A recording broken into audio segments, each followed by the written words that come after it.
everyone, welcome back to another video of STEMAC, and today we're going to talk about nucleic acid.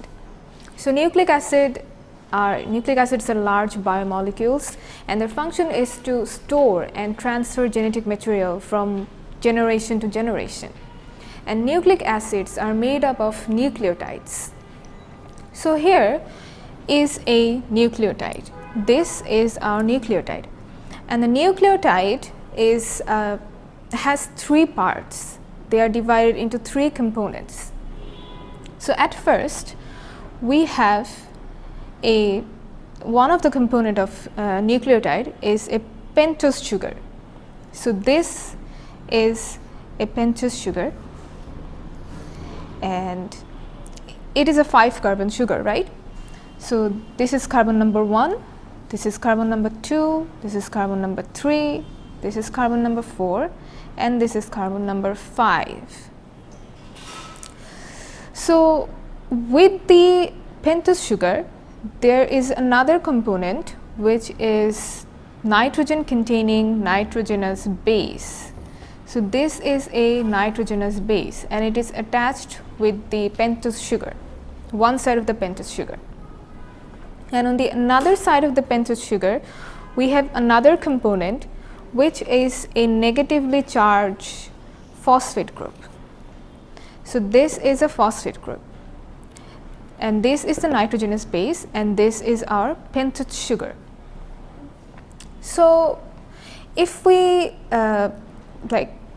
exclude the phosphate group, we get nucleoside. So this portion with the nitrogenous base and the pentose sugar, we get nucleoside.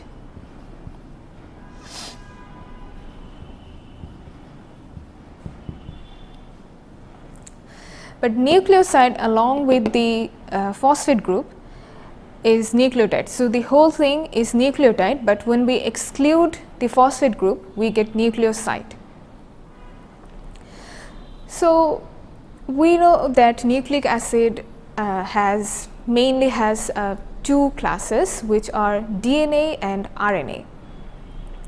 And the nucleotide is responsible for forming both DNA and RNA, but there are some slight differences. So the first differences come in the pentose sugar. So in the case of DNA, the pentose sugar, here we can see the pentose sugar of DNA. In the second carbon of the pentose sugar for DNA, we can see that there is absence of an oxygen molecule, and the name of this pentose sugar is deoxyribose. So that's why we call DNA deoxyribonucleic acid. And in the case of RNA, we can see that in the pentose sugar of RNA, in the second carbon there is an oxygen molecule, unlike deoxyribose, and we call this pentose sugar ribose.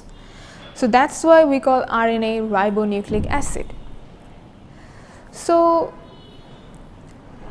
after that, we can say that there is also some differences in the nitrogenous base of DNA and RNA. So a nitrogenous base can be of 5 types. There are adenine, guanine, thymine, cytosine, and uracil.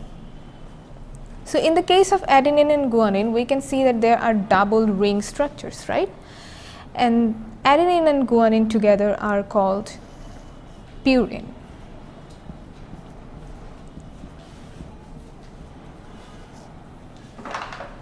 And in the case of thymine, cytosine, and uracil, we can see that there are single ring structure, and they together are called pyrimidine.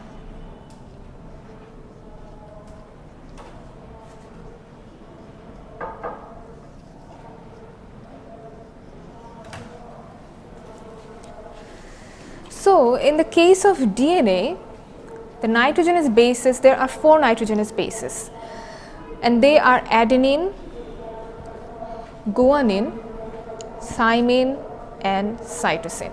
So these 4 nitrogenous bases are for DNA, and for RNA they are adenine, guanine, cytosine and uracil. So in the case of RNA, instead of thymine, the nitrogenous base is uracil. So that is the difference between DNA and RNA on the basis of nitrogenous bases. So now what will happen if we take two nucleotides, right? So here is a more simpler structure of nucleotide. Here is the nitrogenous base and the phosphate group, and in the middle the pentose sugar, 5-carbon sugar. So in the third carbon of the pentose sugar, there is a hydroxyl group. Okay, so when we put two nucleotides together, the hydroxyl group of the third carbon of the pentose sugar will form a bond with the phosphate group of the second nucleotide, and the hydrogen will be removed from the hydroxyl group.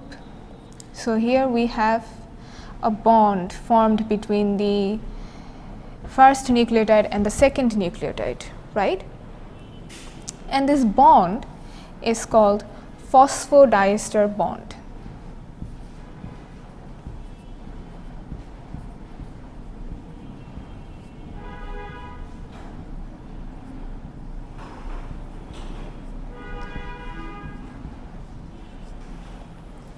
So with the help of phosphodiester bond, the hydroxyl group of the third carbon of the pentose sugar will bind with the phosphate group of the second nucleotide, right?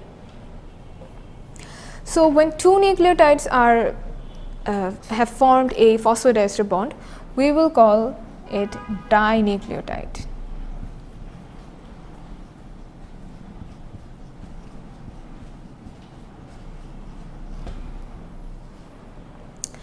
Now similarly, just like dinucleotide, if we put multiple nucleotides together, they will form, just like dinucleotide, they will also form phosphodiester bond. So here you can see these are the phosphodiester bond, and together they will form polynucleotide. And DNA and RNA are both polynucleotides. So this is basically what nucleic acid is and nucleotide is, and with the help of nucleotides we get the structure of DNA and RNA, which we will explain in details in another video. So with that, our video comes to an end. Thank you for watching and stay tuned for the next video.